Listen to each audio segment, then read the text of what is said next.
అగ్రవర్ణాల్లో ఆర్థికంగా వెనుకబడిన వారికి 10% రిజర్వేషన్ కల్పించాలన్న కేంద్ర నిర్ణయం అమలవుతుందా?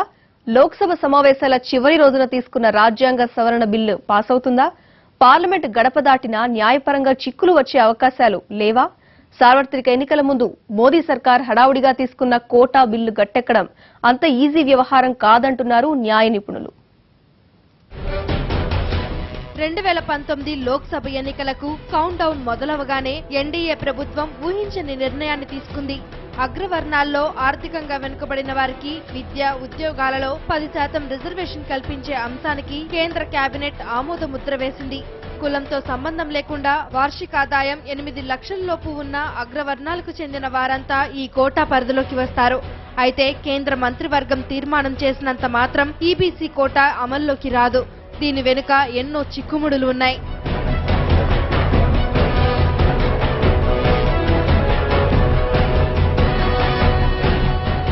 అగ్రవర్ణాల్లో ఆర్థికంగా వెనుకబడిన వారికి రిజర్వేషన్లు అమలు కావాలంటే ఇవాళ రేపు జరిగే పరిణామాలు కీలకం కాబోతున్నాయి. దేశంలో రిజర్వేషన్లు 50% మించి ఉండకూడదని గతంలోనే సుప్రీంకోర్టు రాజ్యాంగ ధర్మాసనం తీర్పిచ్చింది. దీన్ని కాదని రిజర్వేషన్లు కల్పించాలంటే ఖచ్చితంగా రాజ్యాంగ సవరణ తప్పనిసరి. అన్ని అనుకున్నట్టు జరిగితే కేంద్ర ప్రభుత్వం ఇవాళ రాజ్యాంగ సవరణ బిల్లును పార్లమెంటు ముందుకు తీసుకొస్తుంది. సమావేశాలు ముగిసే రోజున ఇవి సభ ముందుకు వస్తున్నాయి. ఎందుకైనా మంచిదని రాజ్యసభ షెడ్యూల్ను రేపటి వరకు పొడిగించారు.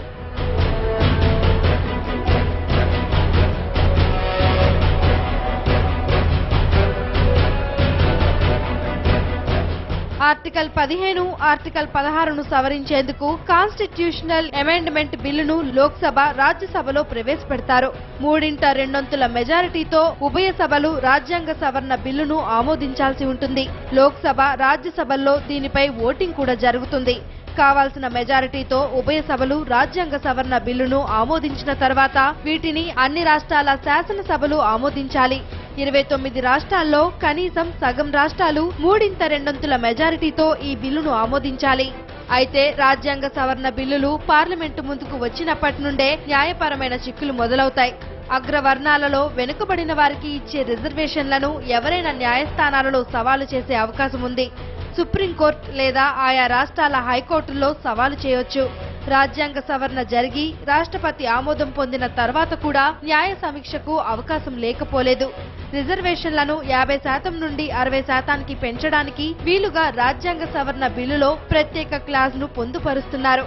ఇవాళ రేపు లోక్సభ, రాజ్యసభలో రాజ్యాంగ సవరణ బిల్లులను ప్రవేశపెట్టి ఆమోదించుకోవాలని కేంద్రం పట్టుదలతో ఉంది.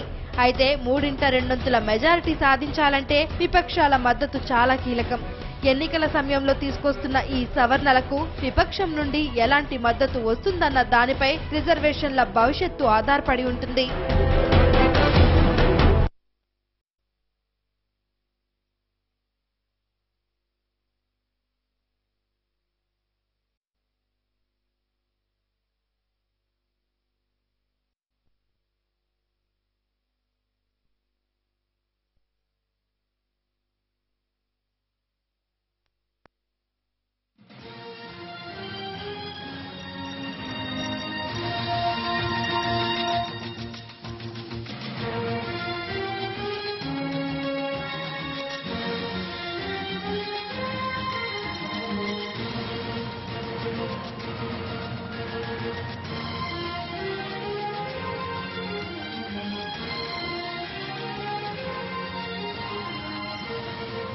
అగ్రవర్ణ పేదలకు 10% రిజర్వేషన్ కల్పించాలన్న కేంద్ర నిర్ణయం రాజకీయంగా దుమారం రేపుతోంది.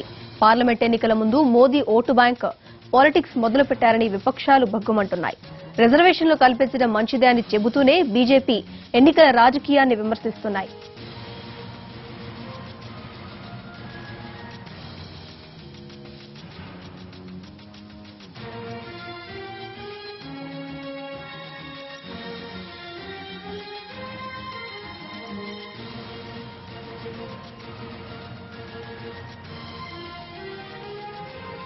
అగ్రవర్ణ పేదలకు 10% రిజర్వేషన్ కల్పించాలన్న కేంద్ర నిర్ణయం రాజకీయంగా దుమారం రేపుతోంది.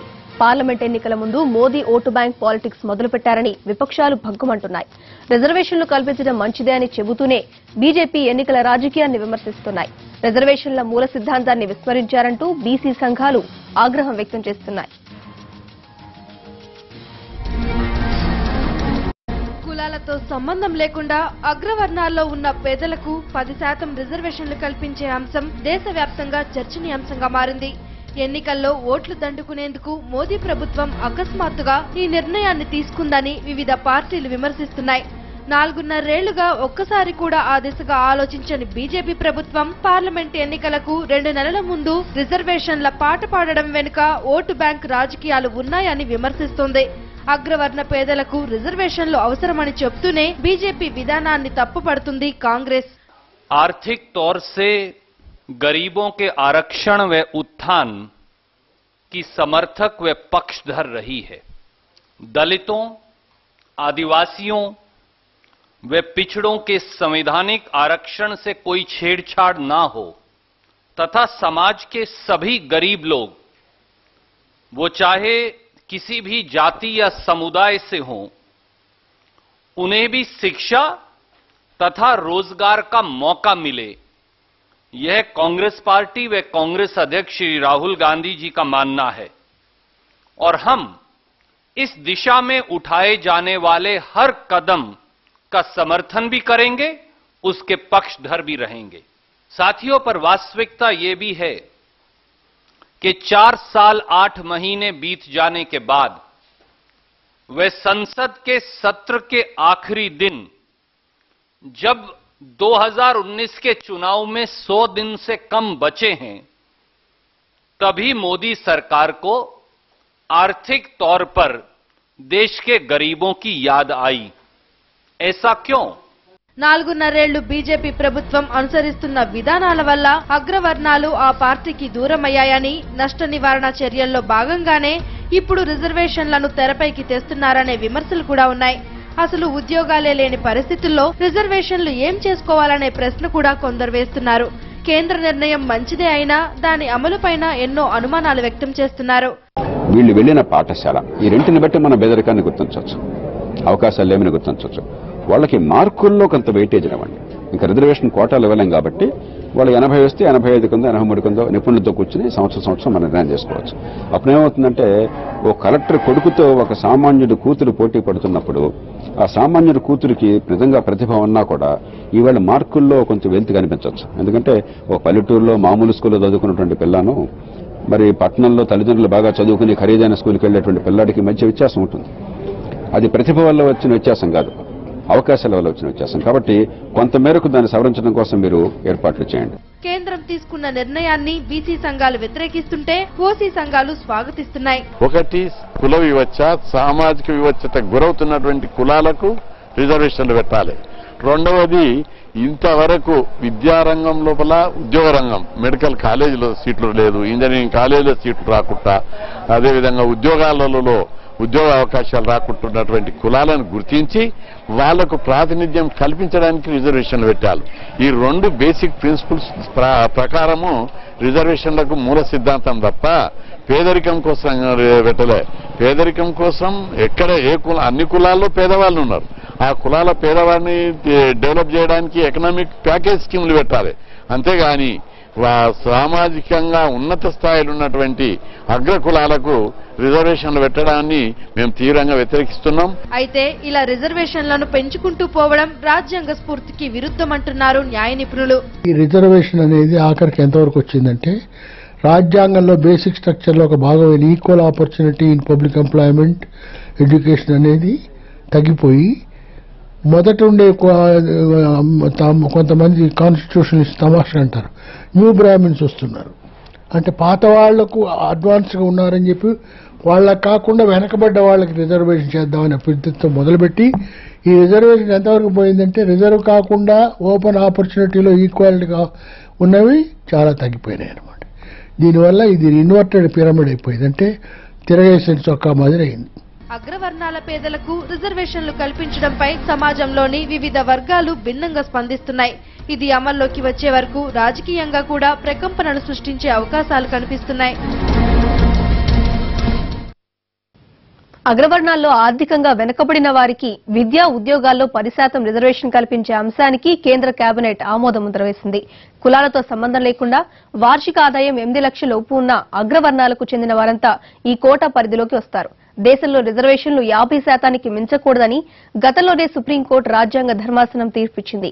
దీన్ని కాదని రిజర్వేషన్లు కల్పించాలంటే ఖచ్చితంగా రాజ్యాంగ సవరణ తప్పనిసరి. దీంతో ఇవాళ రాజ్యాంగ సవరణ బిల్లులను పార్లమెంట్ ముందుకు తీసుకొస్తోంది కేంద్ర ప్రభుత్వం. మరోవైపు కేంద్ర ప్రభుత్వ తీరుపై ప్రతిపక్షాలు విమర్శలతో విరుచుకుపడుతున్నాయి. పార్లమెంట్లో రాజ్యాంగ సవరణ బిల్లును అడ్డుకుంటాయమంటున్నారు. ఇక దీంతో ఢిల్లీలో పొలిటికల్ వాతావరణం ఒక్కసారిగా వేడెక్కింది. దీనికి సంబంధించిన పూర్తి వివరాలు మా ప్రతినిధి ప్రసాద్ లైవ్ లో అందిస్తారు. Prasad, over to you. Modi నేతృత్వంలో ఉన్నటువంటి కేంద్ర ప్రభుత్వం తీసుకున్నటువంటి అతిపెద్ద అడుగుగా చెప్పడానికి అవకాశం ఉంది. ఇది కేవలం ఎన్నికలను దృష్టిలో పెట్టుకుని చేస్తున్న ఒక ప్రయత్నంగా ప్రతిపక్షాలు అభివర్ణిస్తున్నప్పటికీ కూడా కేంద్ర ప్రభుత్వం ఇప్పటికే 3 రాష్ట్రాల్లో అధికారం కోల్పోయిన నేపథ్యంలో, మరి 100 రోజుల్లో సార్వత్రిక ఎన్నికలు, లోక్సభ జరుగుతున్న ఎన్నికల నేపథ్యంలో ప్రభుత్వం అన్ని వర్గాలను కూడా ఆకట్టుకునే విధంగా ఒక నిర్ణయం తీసుకోవాలని చెప్పి ఒక ఎత్తుగడగా ఇది ఒక వ్యూహాత్మకంగా తీసుకున్న నిర్ణయంగా తెలుస్తుంది. శీతాకాల సమావేశాలు సరిగ్గా జరగనటువంటి ఈ పరిస్థితుల్లో కేవలం మరొక రోజులోనే శీతాకాల సమావేశాలు ముగినున్న సందర్భంలో తీసుకున్నటువంటి ఈ నిర్ణయం వాస్తవానికి బాహాటంగా ఎవరు కూడా విమర్శించడానికి అవకాశం లేని పరిస్థితుల్లో అందరినీ కూడా ఇరుకుని పడేసింది. ప్రతిపక్షాలన్నీ కూడా ఈరోజు మరికొద్ది సేపట్లో బిజినెస్ అడ్వైజరీ కమిటీ రాజ్యసభ సమావేశం కానుంది. ఈ సమావేశంలో అధికారికంగా ఒకరోజు పొడిగించే అంశాన్ని కూడా నిర్ణయం తీసుకుంటారు. వాస్తవానికి 1992లోనే సుప్రీంకోర్టు 50% కంటే రిజర్వేషన్లు పెంచరాదని చెప్పి చాలా స్పష్టంగా తెలియజేసింది. అయితే 2010లో సర్వోన్నత న్యాయస్థానం, అదే సుప్రీంకోర్టు ఆయా రాష్ట్రాల్లో ఉన్నటువంటి జనాభా ప్రాతిపదికను ఖచ్చితమైనటువంటి సమాచారము, డేటా ఉన్నట్లయితే ఆ డేటా ప్రకారం అవసరమైతే 50% మించి కూడా రిజర్వేషన్స్ చేసుకోవచ్చు అని చెప్పి ఒక వెసులుబాటు కల్పిస్తూ తీర్పునివ్వడం జరిగింది. అయితే లీగల్గా అనేకమైనటువంటి అంశాలు ఉన్నప్పటికీ కూడా 50% కాకుండా అదనంగా 10% అన్ని కులాలకు, ఎవరైతే ఆర్థికంగా వెనుకబడి ఉంటారో, వార్షిక ఆదాయం 8 లక్షలు మించకుండా కేవలం 5 ఎకరాల భూమి ఉన్నటువంటి ఎవరైనా కానీ ఈ పరిధిలోకి వస్తారు. ఈ 10% రిజర్వేషన్ అందుబాటులో తెచ్చుకునేందుకు, దాన్ని అనుభవించేందుకు అవకాశం ఉంటుంది. ఇప్పటికే ఓబీసీ, అదర్ బ్యాక్వర్డ్ క్యాస్ట్కి అయితే ఏ నిబంధనలు ఉన్నాయో ఆ నిబంధనల ప్రకారమే ఈ 10% రిజర్వేషన్స్ ఎవరైతే ఆ కేటగిరీలోకి వస్తారో వారంతా కూడా ఆ క్రైటీరియాను, ఆ నియమ నిబంధనలను అనుగుణంగానే ఈ 10% రిజర్వేషన్ అనుభవించడానికి అవకాశం ఉంటుంది. వాస్తవానికి 50% మించకూడదు అని అనుకున్నప్పటికీ కూడా, సుప్రీంకోర్టు ఇచ్చినప్పటికీ కూడా 10% రిజర్వేషన్ పెంచడం ద్వారా అనేకమైనటువంటి న్యాయ పోరాటాలకు, న్యాయపరమైన అంశాలకు తెరతీసే అవకాశం ఉన్నట్టుగా విశ్లేషకులు చెప్తున్నారు. అదేవిధంగా న్యాయ కోవిదులు కూడా చెప్తున్నారు. అయినప్పటికీ కూడా ప్రభుత్వం ఒక రాజ్యాంగ సవరణ ద్వారా ఈ వెసులుబాటు కల్పించాలనే ఉద్దేశంతో వెనువెంటనే చాలా ఆకస్మికంగా కేంద్ర మంత్రివర్గం దాన్ని ఆమోదింపు చేయటం వెనువెంటనే ఈరోజు లోక్సభలో ప్రవేశపెట్టినారు. లోక్సభలో చాలా సులువుగానే దీనికి ఆమోదం పొందే అవకాశం ఉంది. ఇకపోతే రాజ్యసభకు సంబంధించి ఈరోజు రేపు ఈ పొడిగించడం ద్వారా బహుశా రేపు చర్చకు వచ్చే అవకాశం ఉంది. రాజ్యసభలో దీన్ని ఆమోదింపు చేసేందుకు అన్ని ప్రయత్నాలు జరుగుతున్నాయి. అయితే ఎవరు కూడా దీన్ని కాదనలేని పరిస్థితిలో, ఎవరు కూడా దీన్ని వ్యతిరేకించలేని పరిస్థితిలో ఉన్నప్పటికీ కూడా ప్రతిపక్షాలు విరుచుకుపడుతూనే ఉన్నాయి. ఆకస్మికంగా కేవలం మరికొద్ది రోజుల్లోనే సార్వత్రిక ఎన్నికలు ఉన్న నేపథ్యంలో ప్రజలను ఆకట్టుకునేందుకు ఒక గిమ్మిక్గా వీరంతా కూడా అభివర్ణిస్తున్నారు. యశ్వంత్ సిన్హా గతంలో బీజేపీ నాయకుడు, ప్రభుత్వంలో ఆర్థిక మంత్రిగా ఉన్నటువంటి యశ్వంత్ సిన్హా కూడా దీనిపై ఘాటుగానే విమర్శించారు. ఇది కేవలం ఎన్నికల దృష్టిలో పెట్టుకుని చేసినటువంటి ఒక నిర్ణయం. ప్రభుత్వం యొక్క డొల్లతనం బయటపడిందంటూ చాలా తీవ్రంగా విరుచుకుపడ్డారు. ఇక కాంగ్రెస్ పార్టీ అయితే ఖచ్చితంగా ఈ అంశాన్ని స్వాగతిస్తూనే అర్థాంతరంగా ఈ రకంగా ఆకస్మికంగా తీసుకున్నటువంటి నిర్ణయం వెనుక కేవలం రాజకీయపరమైనటువంటి అంశం ఉన్నాయి. కేవలం ప్రజలను ఆకట్టుకునేందుకు, ఓట్ల కోసమే ఈ రకంగా ఇలాంటి ప్రయత్నం చేస్తుంది. అయినప్పటికీ కూడా కాంగ్రెస్ పార్టీ దీన్ని ఖచ్చితంగా స్వాగతిస్తుంది.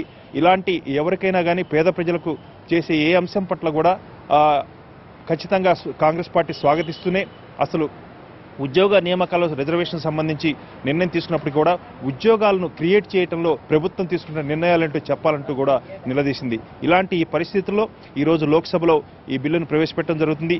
దీనికి చట్టరూపం దాల్చాలంటే రాజ్యసభ ఆమోదం పొందాలి. అదేవిధంగా రాష్ట్రాల్లో 2/3 మెజారిటీతో అన్ని రాష్ట్ర అసెంబ్లీలు కూడా దీనికి సంబంధించి చేయాల్సి ఉంటుంది. ఇప్పటికే బీజేపీ దాదాపు 20 రాష్ట్రాల్లో అధికారంలో ఉంది కనుక ఆ నిబంధనను కూడా అతిక్రమించేందుకు ఏమాత్రం కూడా పెద్ద అడ్డంకి కాబోదు.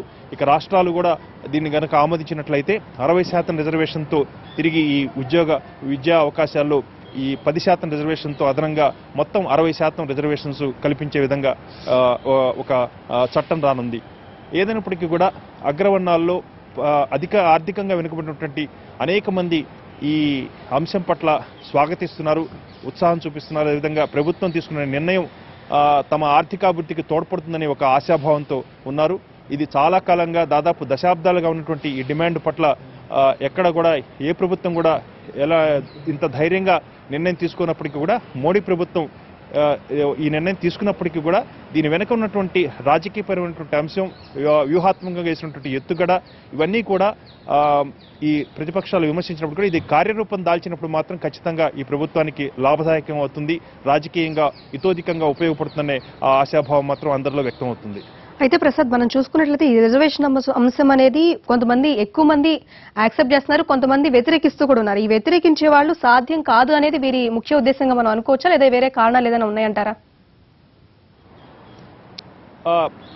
ఆచరణ సాధ్యం కానిదంటూ ఏం లేదు. సుప్రీంకోర్టు ఇచ్చినటువంటి నిర్ణయాలు ఉన్నప్పటికీ కూడా, అదేవిధంగా రాజ్యాంగ సవరణ ద్వారా దీనికి ఒక చట్టరూపం కల్పించడం ద్వారా, దీన్ని చట్టబద్ధం చేయడం ద్వారా ఇది సుసాధ్యం అవుతుంది. కానీ తీసుకున్న నిర్ణయం, సమయం, వీటన్నిటిని దృష్టిలో పెట్టుకుని రాజకీయంగా విమర్శలు చేస్తున్నారు. అన్ని పక్షాల నుంచి కూడా ఎవరు కూడా దీన్ని వ్యతిరేకించే అవకాశం లేదు. కాకపోతే ఏ సందర్భం తీసుకున్నారు, ఈ సమయంలో ఎలాంటి సమయంలో తీసుకున్నారు అన్న దానిపైన వీరంతా కూడా ప్రశ్నిస్తున్నారు, విమర్శలు గుప్పిస్తున్నారు. ఇదంతా కూడా రాజకీయపరమైనటువంటి అంశమే కానీ వాస్తవానికి చట్టరూపం దాల్చేందుకున్నటువంటి అన్ని నిబంధనలు కనుక అతిక్రమించి ఇవన్నీ కూడా చట్టరూపం కనుక పొందినట్లయితే ఖచ్చితంగా దీనికి సంబంధించి అనేకమైనటువంటి ఆర్థికంగా వెనుకబడినటువంటి ఈ అన్ని వర్గాల వారు, అగ్రవర్ణాలే కాకుండా ఇతర వర్గాల్లో కూడా ఎవరైతే ఆర్థికంగా వెనుకబడి ఉంటారో, ముస్లిమ్స్ కానీ క్రిస్టియన్స్ కానీ వీరంతా కూడా లాభపడతారు.